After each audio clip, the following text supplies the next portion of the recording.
আর মাত্র কিছুদিন, হাতে সময় গুনছে ফুটবল ভক্তরা। হামজা শমীদদের জন্য দেশের ফুটবলের একমাত্র জাতীয় স্টেডিয়াম সাজছে তার আপন রূপে। অপেক্ষা শুধু সময়ের। বাংলাদেশ সিঙ্গাপুরের এই ম্যাচ ভক্তদের মনে আলাদা একটা উত্তেজনা তৈরি করবে বলে ধারণা সবার। তবে উত্তেজনার নিরাপত্তা কতটুকু পাবে তারা? জাতীয় স্টেডিয়াম, তবে বাইরের দৃশ্য দেখলে আপনার মনে হবে যেন ভেতরে কিছুই হচ্ছে না। 10 তারিখের জন্য বাইরের এই পরিস্থিতি কতটুকু বদল হবে তারও ধারণা নেই কারো কাছেই।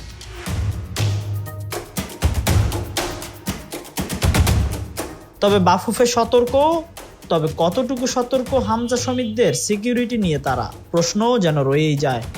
10 তারিখ খেলা, এর আগেই এই মাঠে প্রস্তুতি ম্যাচ খেলবে বাংলাদেশ। স্টেডিয়ামের ঘাস প্রস্তুতিতে প্রতিনিয়ত কাজ করে যাচ্ছে এখানের মাঠ কর্মীরা। তাদের মতে মাঠের 70% প্রস্তুত।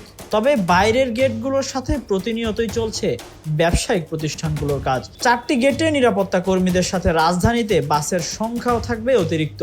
থাকবে পবিত্র ঈদুল আজহার ছুটি, তবে রাজধানীতে চলমান থাকবে মেট্রো রেলও। কিন্তু মেট্রো বাস চলমান থাকলেও ভিআইপি গেট দিয়ে হামজা শমীদদের প্রবেশ কতটুকু নিরাপদ হবে সেটাই এখন জানার অপেক্ষায় সবাই। তবে শেষ মুহূর্তে এই জাতীয় স্টেডিয়ামগুলোর বাইরে থেকে ব্যবসায়িক প্রতিষ্ঠান সরিয়ে সুরক্ষিত করা হোক স্টেডিয়ামের আশেপাশ, সেটাই এখন ফুটবল ভক্তদের চাওয়া। Tahsin Ahmed, BD archive.